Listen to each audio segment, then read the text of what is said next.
You're listening to PetLifeRadio.com.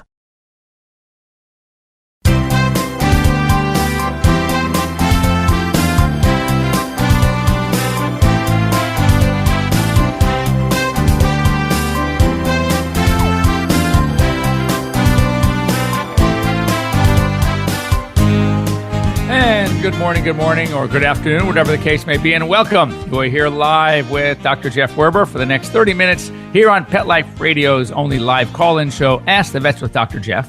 And, of course, we're here for you. We're here to answer your questions. We're here to talk pets. Anything you want to talk about. You can get a hold of us very easily. A couple of cool ways right now. Number one, the simplest is the phone call. 877-385-8882. Once again, 877-385-8882. If you happen to be sitting in front of your computer, log on to Pet Life Radios, click on the Ask the Vets with Dr. Jeff tab, and you can go ahead and join in on our conversation. And lastly, if you do that, go online. Our good producer, Mark Winter, has added a link to Google Hangouts, and you can join us live. You can actually be right here and click on that Google Hangouts link. You can log in, and then we can not only we can see you, but we can see your pet. So if you have your pet right there, we can check your pet out as well. If you have any questions, something that your veterinarian wants to do, doesn't do, you're not sure about where you should go based on information you have, now's your chance to get free advice here on Pet Life Radio's Ask the Vets with Dr. Jeff. Once again, I want to thank our sponsors, Prosense Pet Products, Kong Veterinary Products, great stuff, and two new sponsors joining us. One is the company that brings us Comfortus and Trifexis, that's Elanco Lilly. And lastly, as we had a guest last week, if you were lucky enough to join us, my friend Chance White with Save This Life microchip. It's really a great microchip because it's not just a microchip, not just ID, but it allows the finder to talk to the pet owner via their phone and has a location finders via the phone. So it's kind of like creating a GPS through the phones as opposed to in the chip itself, which cannot, of course, be implanted. The only GPSs available, at least now, are things that they wear on a collar. So it's really a great thing. If you already have your pet microchip, which is great, you can still register with Save This Life for $20, one-time fee forever. And it's a great added bonus in addition to the regular registry you have. So, a couple things. First of all, I always like to peruse the news and, a couple of cute stories. First of all, there's been an outbreak. I'm sure you've heard 2 influenza viruses, the H3N2 for dogs and the avian influenza virus. They are both gaining popularity. We've had many, many cases in the Midwest. It's now spreading. This is the canine influenza virus.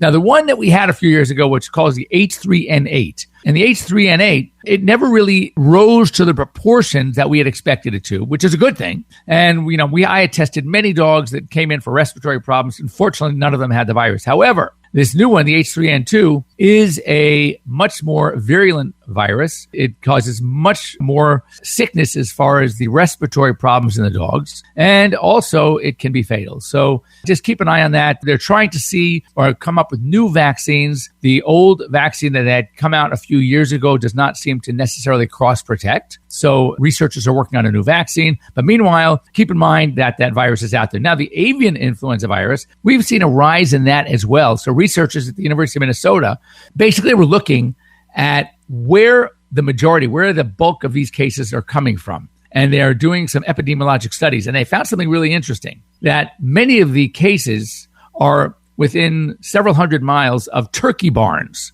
And what they're realizing is that when they are tilling the land around these turkey barns, they are aerosolizing the avian influenza virus, which is now hitting up in the air and traveling. So birds in any near vicinity to these turkey barns are getting infected. So it's amazing. So it's sort of like creating the problem. Not that we shouldn't till the land, but that is one of the things that's happening. And I think it's very interesting and fascinating at the same time. So again, now that researchers are more aware, scientists, veterinarians are more aware of what happens, they're trying to maybe do something first to the land before they till it, or prepare any bird owners in vicinities of turkey barns to make sure that they are protected. Next, many of you may have heard the story or read the story. This is kind of funny. Apparently, first of all, it happened to a 99-year-old woman. So certainly right there, a 99-year-old woman, as they say, it's amazing that, so 99-year-old woman is in bed in Florida, and she is awakened by something cuddling up next to her in bed. No, not her late husband. It was a kinkajou. Now, a kinkajou, they're kind of cute. They really are. Some people keep them as pets. They usually don't bite unless they're really cornered or frightened. They're pretty sweet. Even though they kind of look like New World monkeys, they're really actually in the raccoon family. And some guy in her neighborhood owned this kinkajou. As I'm sure you know, in Florida, a lot of people sleep with their windows open. It's very hot and muggy. So here, this little kinkajou got out and ended up in this woman's house, and not just in the woman's house, but on the woman's bed. So you can imagine waking up to a strange-looking animal that you've probably never seen before.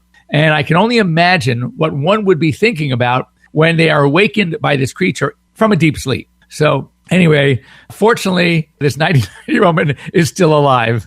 The fear didn't get to her, but that's kind of funny. Another thing that we know for a long time that people and pets share a lot of conditions, a lot of diseases. For example, we have something in dogs called cognitive dysfunction syndrome. It's called CDS. And what CDS, cognitive dysfunction syndrome, is sort of like a person who is getting Alzheimer's. There are diseases that we see in dogs that are obsessive compulsive disorders. Birds even get obsessive compulsive disorders. We know that something like a lick granuloma might be because of obsessive compulsive disorder. So what we're seeing is that a lot of these, many diseases that we have, there are analogous diseases in people. So a study is being done where they are enrolling pets. It's called the Darwin Dog Project. What they're doing is they're enrolling pets and studying pets through thousands of dogs, for example, and looking at their genetic makeup, their DNA, and seeing if they can find certain similarities or links to the same DNA, same problems that we're seeing in people with the same diseases. In other words, using dogs to not only learn more about dogs, but also to learn more about people. And it seems like the transmission of genetics, of the genes, and the nature of the defects or the changes in the DNA are somewhat similar in both.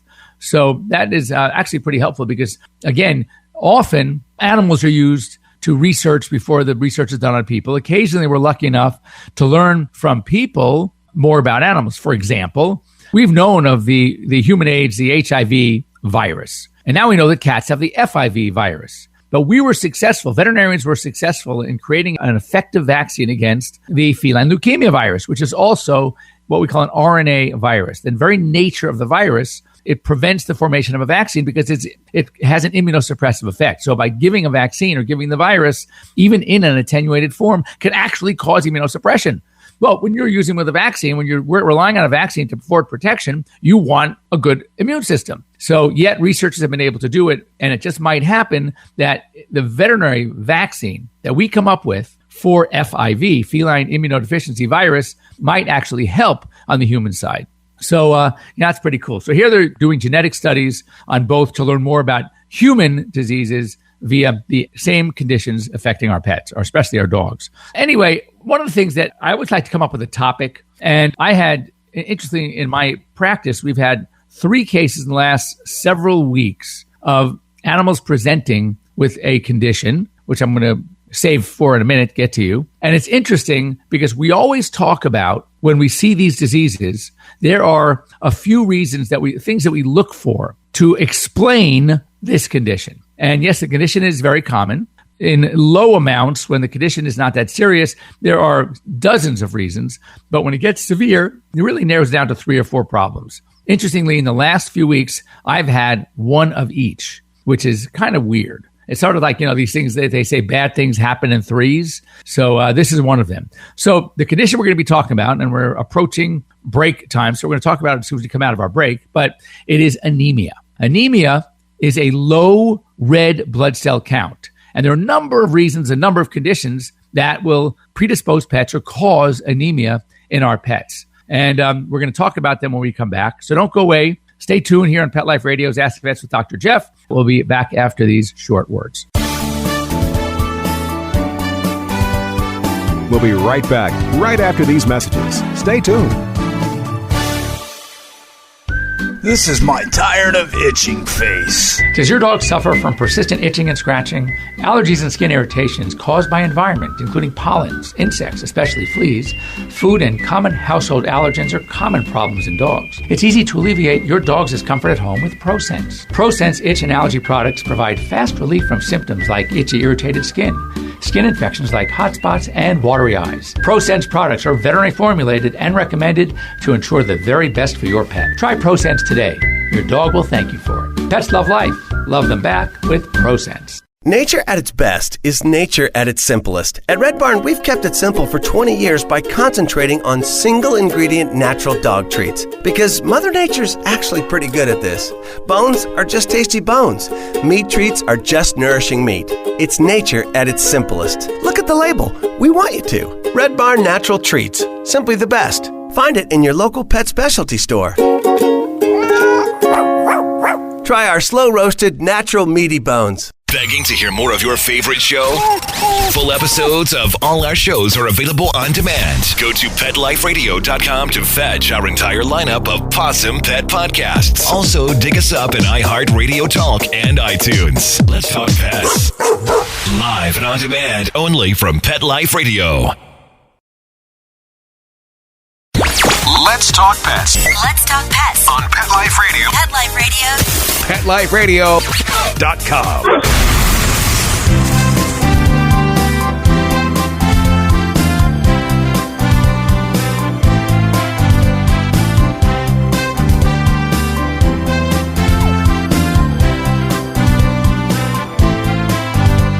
And welcome back. You are here live with Dr. Jeff Werber, your host here on Pet Life Radio's Ask the Vets with Dr. Jeff. We just were coming back out of the break. We went through some news things. I like reading some of these news pieces. We get them from the American Veterinary Medical Association, the American Animal Hospital Association, a couple of websites, just things involving animals. And I think they're pretty cool. It's good things for you to know about. Anyway, to get into a little science, a little medicine, I know that's sometimes why you're listening to me anyway, to help you out here. A common condition affecting our pets is something called anemia. Anemia basically means low red blood cell count. What's the big deal? Why are we so concerned? Well, simply that the oxygen carrying pigment called hemoglobin is in our red blood cells. So what happens? You can only imagine the cascade of events that could happen when the body isn't getting enough oxygen. So with a low red cell count, that means we have low oxygen being delivered to the important tissues of the body, including the brain and the liver and the kidneys and the heart, of course. So, it's amazing. We know how amazing the body is, and the body likes to compensate for deficiencies. It doesn't necessarily look for our help. It thinks it has to do it itself. So you can picture a dog or a cat, for example, that is anemic. So they're not getting enough oxygen to their tissues. So the first things that happen, their organs and tissues are suffering from what we call a hypoxemia, low oxygen, not getting enough oxygen. Well, you can only imagine, here's the heart. Now, the heart knows its job is to pump blood, okay? So with low oxygen, the lungs are saying, oops, we got to work harder. We're not delivering enough oxygen. They were doing just fine. It was the blood, the low blood count that was the problem, but they don't know that. Lungs don't know, the heart doesn't know that. So you see these animals trying to breathe more heavily, take fuller breaths, sometimes even get, a little anxious because of it.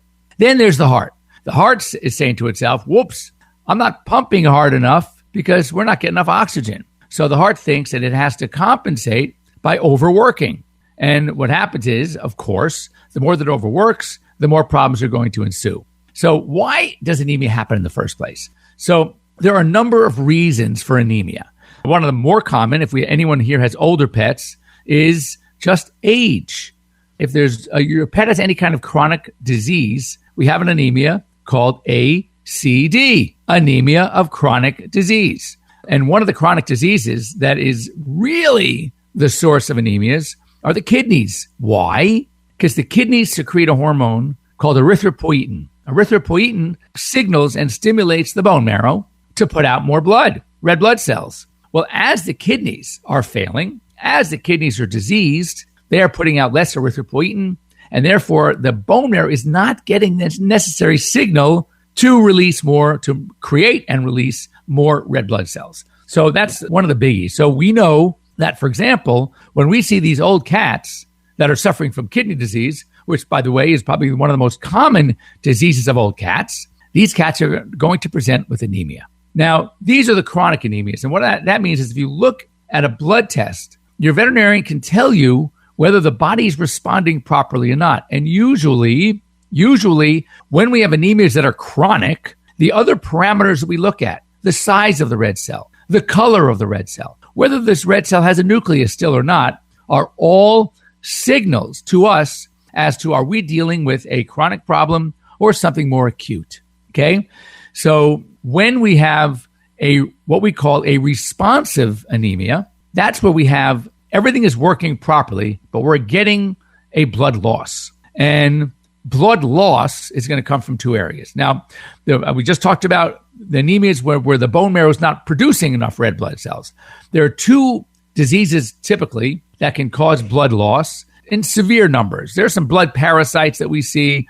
Many of you may have had cats that had Hemobartonella felis. It's a mycoplasma type disease that will cause anemia. It sort of slowly eats up the blood cells. But I'm talking more of a rapid blood loss where your dog was fine 2 days ago or 3 days ago, and now the dog or cat is very weak, very lethargic. You lift up their gums and they're white, okay, no energy. Or you might see some bruising along the body. You can see like what we call ecchymosis, which is like black and blue marks. We might see petechiation. Petechiation is where we see little red polka dots, or whether on the skin, on the gums, inside the ears, etc. These are all signals that we have a problem. So when we're looking at blood loss, when it's fairly rapid, we call acute blood loss, that is often because of injury. I mean, really a bad injury, like being hit by a car and the spleen or liver, right, being ruptured, or a major vessel being torn.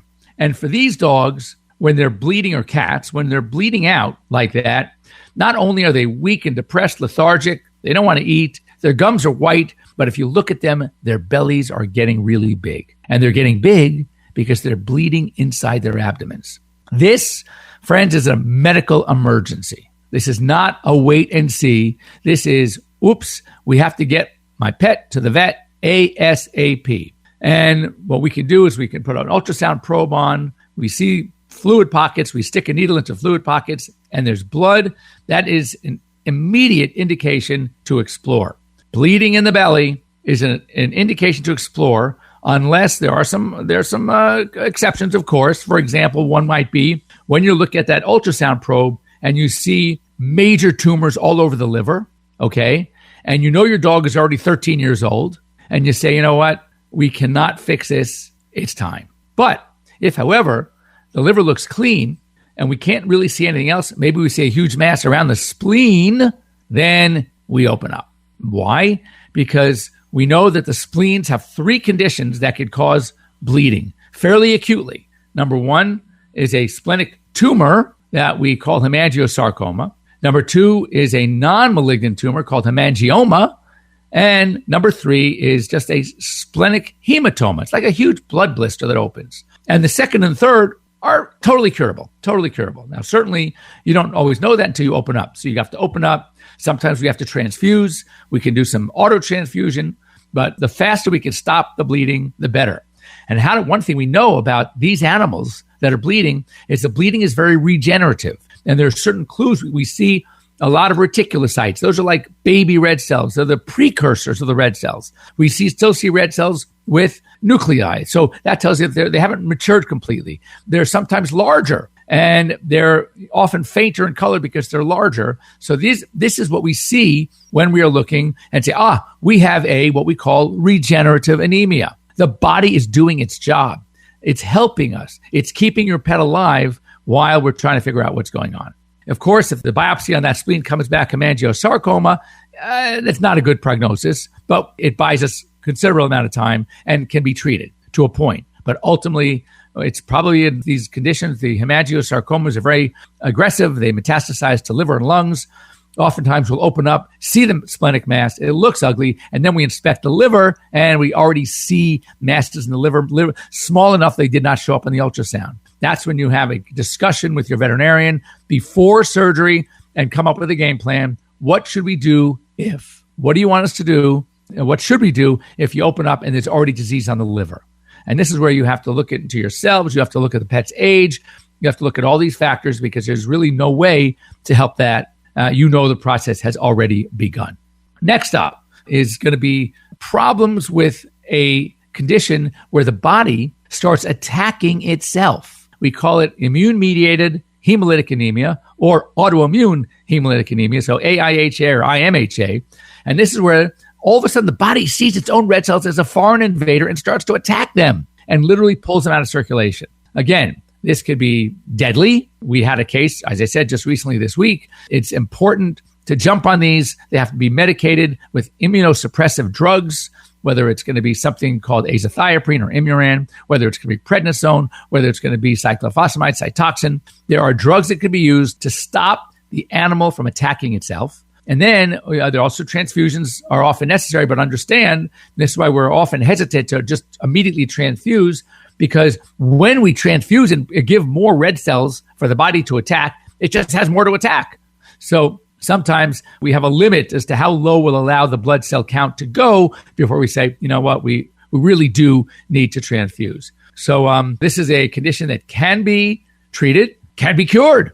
And often animals that have AIHA or IMHA will have relapses, but at least we know what we're dealing with, and these animals can be helped. So understand that when your pets are diagnosed with anemia, there's more work to be done. The two of them are emergent. Two of them are emergencies. That is the bleeding into the belly and the hemolytic anemia. These are causes for acute onset of anemias, and they're very aggressive and very rapid, and we need to work fast. The most of the other causes of anemias are slow, possibly progressive, and these are the ones that we have some time for workups, diagnostics, blood testing, whether it's looking for blood parasites in the case of cats with Hemobartonella, or Ehrlichia, which is a tick-borne disease. They're all tick-borne diseases that could cause anemias. So these are things that we have to work with your veterinarian and come up with a diagnosis and treat accordingly. Anemia of chronic disease, old age, unfortunately, there's not a lot that can be done.